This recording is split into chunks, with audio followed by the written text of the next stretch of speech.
veng ZPM campaign office om takin honge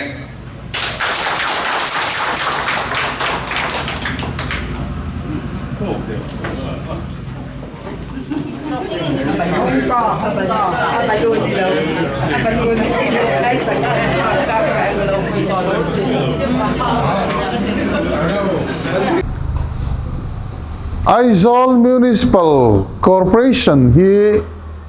sang ni le soma Aizawl Municipal Council ni in thanna masaber nei ani sang ni som November ti chuan Aizawl Municipal Council kha sang ni som pali borvela corporation a thak ania ti chuan sang ni som panga a Aizawl Municipal Corporation tia in thanna kha nei le ania ti chuan sang ni som ni pakhata kan in thlang le a tram thum Aizawl Municipal Corporation hian alo mang liam ve ta a kum som panga upa alo ni ve ta ni chu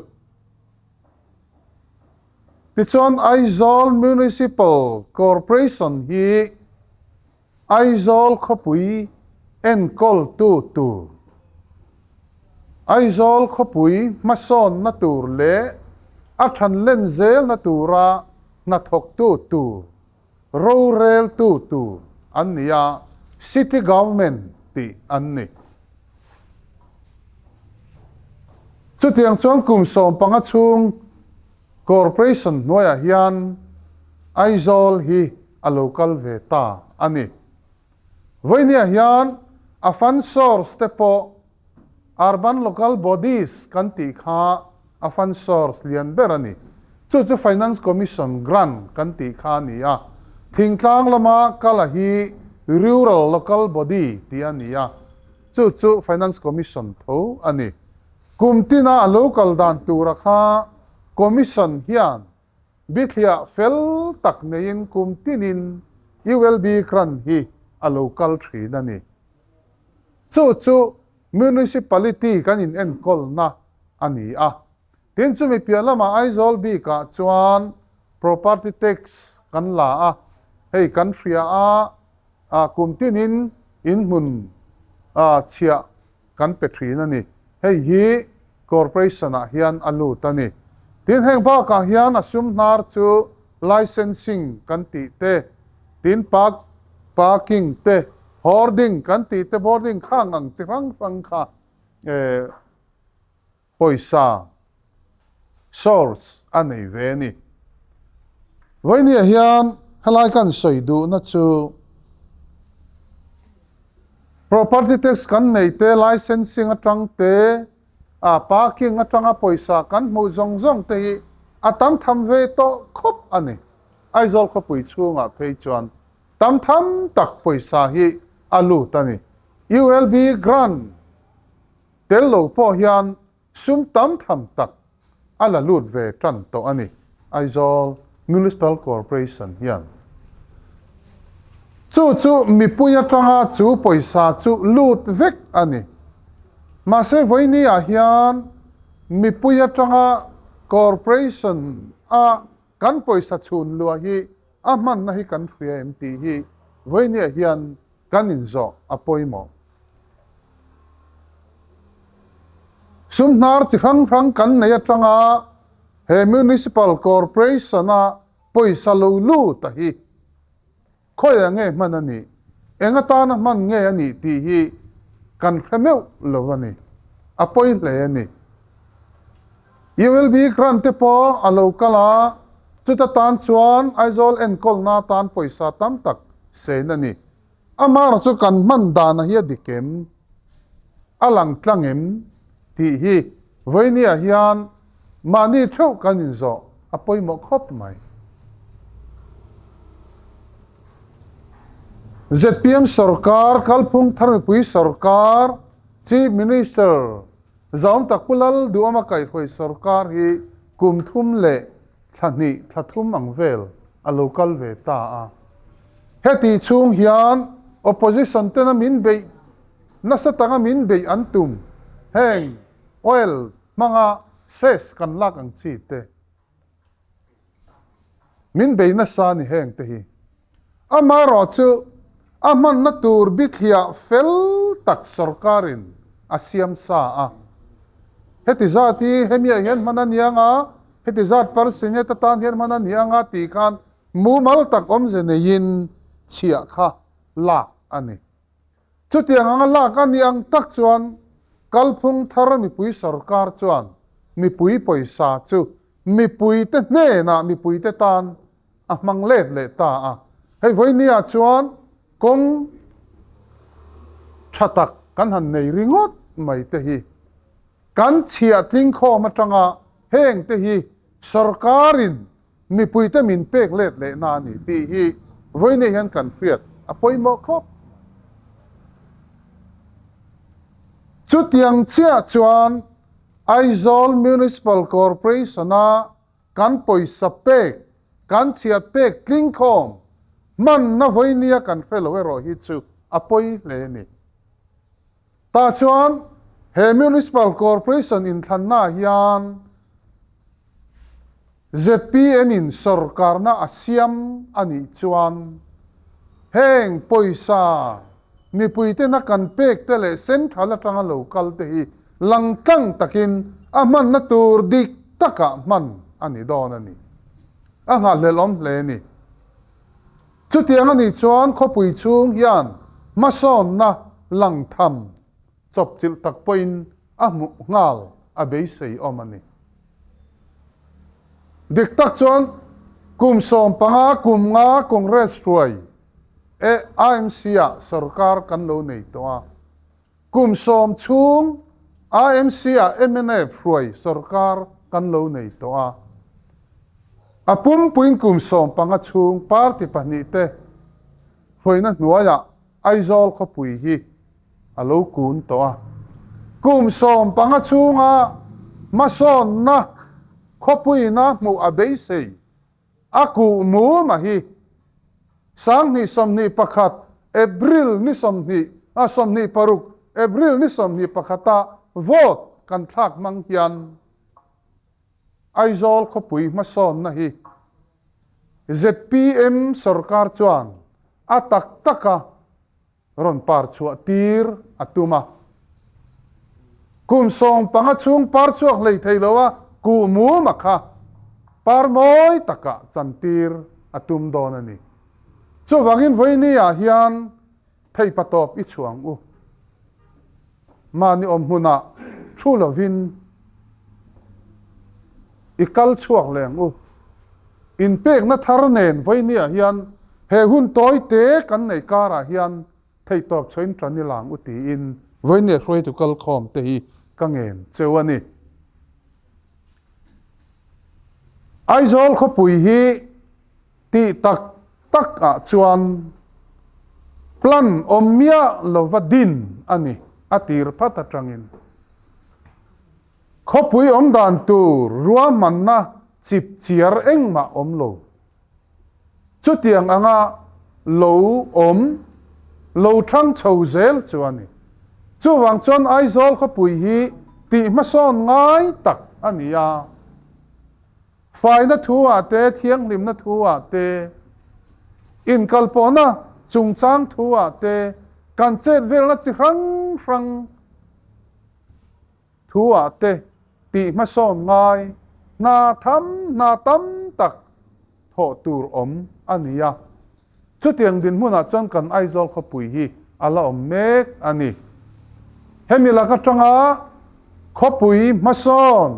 khopui nuam khopui thiang lim le fai ni tur chuan mangai tu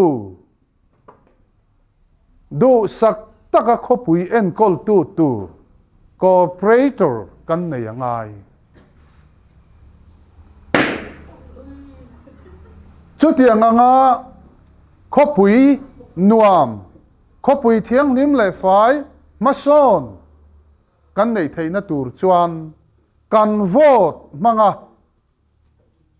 candidate mi thatak tak kan nei te atanga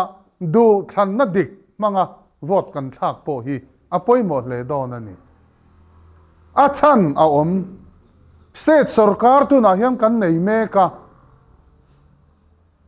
state sarkar ina mason na le ruam man na chi rang tam tak anei pia lama Aizawl Municipal Corporation sarkar ina mason na aron tho tur te ne sarkar le municipality trăng kop thei trăng tlang thei trăng dun thei eng kim ti dun thei state sarkar le khopui sarkar kan nei hi Aizawl ni pui ta na ni ti hi voinia hian khethar ila state sarkar ina a tho pui thei municipal sarkar kan siam ani chuan chu Aizawl khopui tan ani tin chu mi pialama Aizawl khopui chunga po hian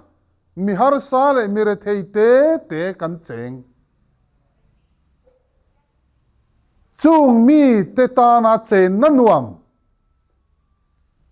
mason na kong dik an zo ve thei na tur ta na thei patop chua an ta na tha thoa rong bol sak te hi ZPM party hian athil tum lian ber te jing ami ani chu wang chuan tun tum kan in thlan na tur hi apoi mo dang lambik mani ZPM party candidate te wat tinami hi kan thlan tina kan lo vote tlin khan Aizawl khopui tan vote kan thla ka ni ti voinia hian kan hriat ka du'a khopui mason khopui nuam khopui thianglim le fai a chunga cheng mi har sat te mir thei jok te le million ber te thleng pwa khopui moi kan nei theina turin ZPM party candidate te wat tina vote thak tu tur khopui chung mi pui ten min vote pui theu turin voinia hian helaya kan veng a kal tlang hian somna kasiam lo thei lova tho puya kan soma an vote lu tak kha min peturin kan nge na ni tin adang le toy te kan soi le du chuk experience soi hi ka duwa thil moi lo ani em lo wang chumo toy te in village council a tum ni Aizawl Municipal Corporation a tum ni MLA a tum khat opposition member a thlan tlin kani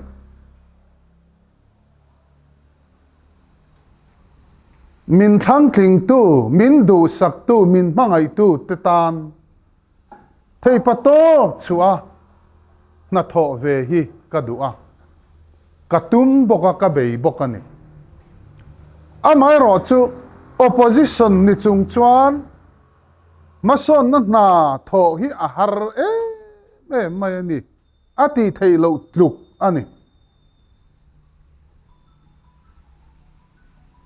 sarkarin kan ni na min hria a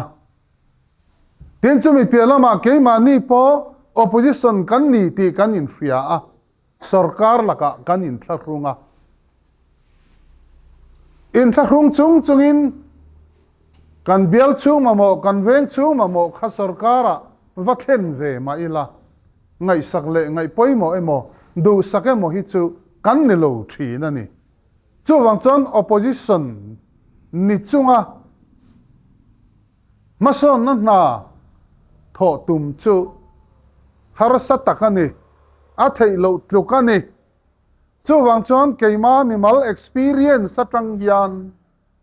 kan bial kan uat kan bial po hian ruling corporator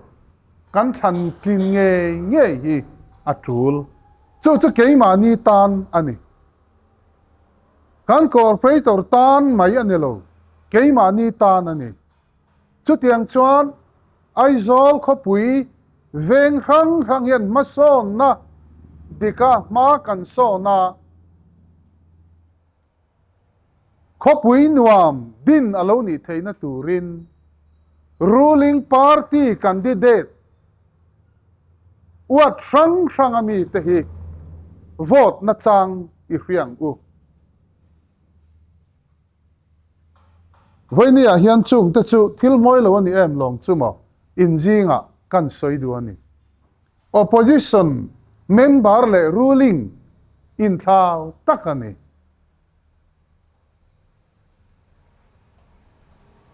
chu wang chuan thei patopi chuang u